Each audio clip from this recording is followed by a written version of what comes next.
से गुजरते हो और वहां पे अगर किसी किसान और किसी की पैदावार को नुकसान होता है तो उसको बचाओ। इसलिए 84 लड़ाइयां हुई और उन लड़ाइयों में केवल 1014 लोग मरे, दुनिया का सबसे बड़ा रिकॉर्ड है। और जब प्रोफेट मोहम्मद जब मक्का में आए अपने पूरे सैनिकों के साथ, तो जिस मक्का वालों ने उनको अपमानित किया था, जिस मक्का वालों ने उनको पत्थर से मारा था, जिस मक्का वालों ने उनकी जान लेने की कोशिश की थी और उनकी तकलीफ के चलते उनको हिजरत करनी पड़ी थी, उस मक्का वालों को उन्होंने प्यार से जीता। और वो मक्का की जो फतह थी, ऐसी फतह थी जिसमें खून का एक कतरा भी नहीं बना।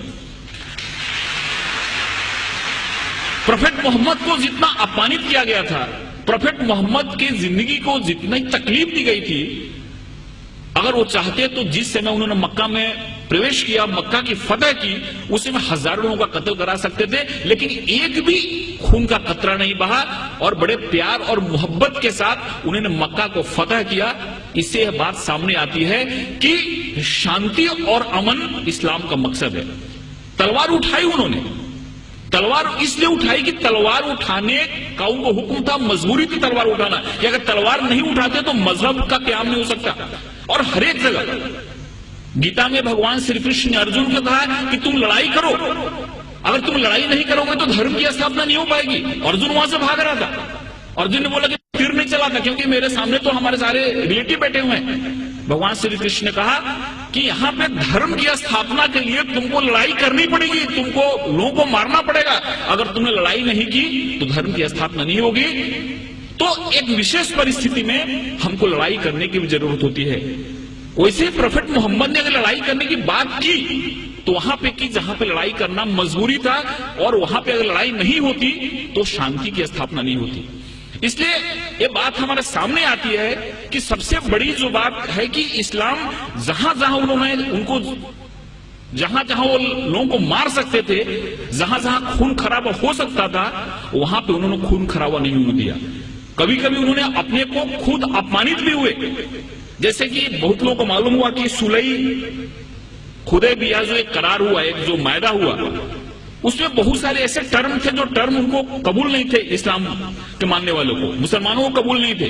लेकिन प्रोफेट मोहम्मद ने कहा कि अगर यह मायदा नहीं करता हूं तो बहुत बड़ा खून खराबा हो जाएगा और उस खून खराबे से बहुत लोग मारे जाएंगे। इसलिए चलो मेरा अपमान हुआ तो चलेगा, लेकिन शांति के लिए, अमन के लिए मैं करार करता हूं, जिससे बहुत बड़ी लड़ाई टल गई।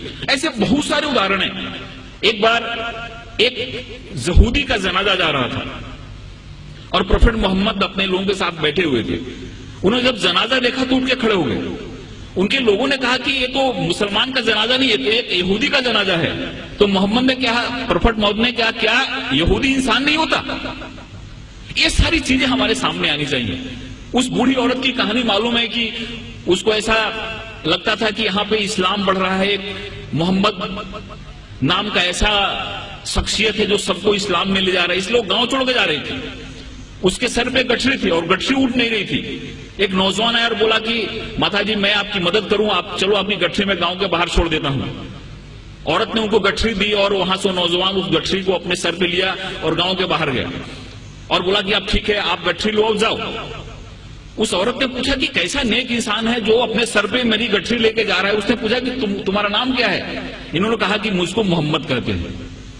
जिसके डर से भाग रही थी वही इंसान उस औरत की गठरी को अपने सर पे ले जा रहा है और उसको मदद कर रहा है, और उसी दिन औरत इस्लाम में आ गई। जो औरत प्रोफेट मोहम्मद के सर पे हमेशा कचरा फेंका करती थी नमाज के जाते समय, रोज कचरा फेंकती थी उनके सर पे।